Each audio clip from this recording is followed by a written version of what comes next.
Is your Mac Mini showing a gray or static screen and won't start properly? Most people assume it's a serious problem, but often it can be solved quickly. This usually happens due to HDMI startup issues, software glitches, or hardware problems. In this video, I'll show you how to fix the Mac Mini's gray or static screen issues, so let's fix it right now.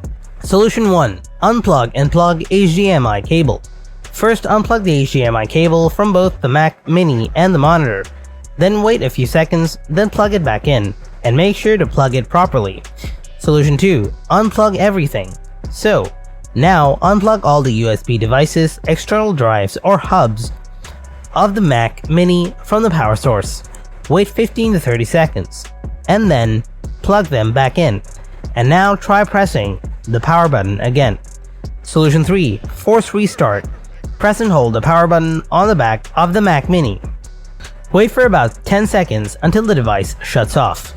After it shuts off, again, wait a few seconds and then press the power button again to restart. Solution 4. Check software update. Open up the settings, then tap General, next tap Software Update. If you find any software updates available, then update your software.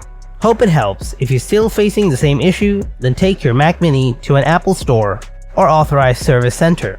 Thanks for watching. I'll see you in the next video. Until then, stay tuned and take care.